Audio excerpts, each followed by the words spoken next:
What Abiy Ahmed has in mind is a new version of colonization of other people's territories, in particular ours. We are a peaceful people, but we are prepared to defend our dignity, our integrity, and the inheritance of our children. We respect the people of Turkey. We respect their president and their institutions. But we want to just tell them a simple truth,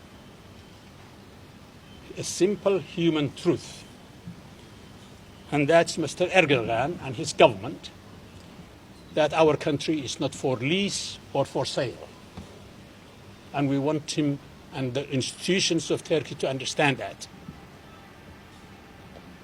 Second, to the African community, the African Union, and the international community.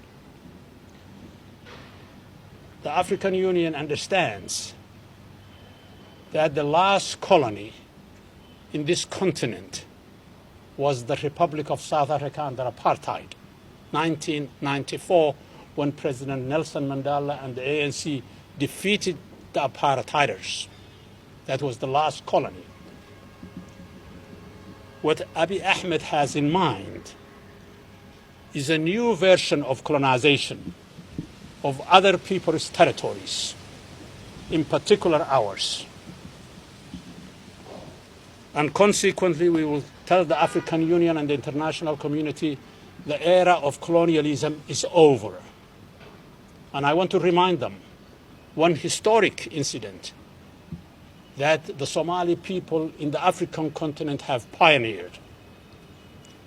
And that is the longest liberation war in Africa for 22 years was against the British and the Italians in this country from 1899 to 1921. We are a peaceful people, but we are prepared to defend our dignity, our integrity, and the inheritance of our children. Fake elections in Africa in particular, but also elsewhere in the so-called third world, fake elections have always produced disasters, either political disasters or civil disasters. We remember the 2007 election in Kenya, where a large number of people were massacred.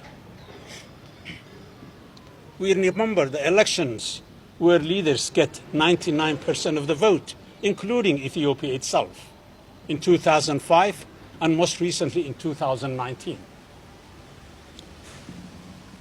We want to urge the international community, therefore, that the Somali people are determined and committed that no fake elections will take place here. It's the very thing that generated the first crisis in our country in 1969 and 1967. And so we urge them not to support the fake committees that Hassan Sheikh and his team have created to keep an eagle's eye on the corruption in terms of public land sales for private gain. And finally, we are grateful to the Somali people and the African Union for upholding the rule of law. And it's only through that potential and pretentious dictators like ours can be brought to the book.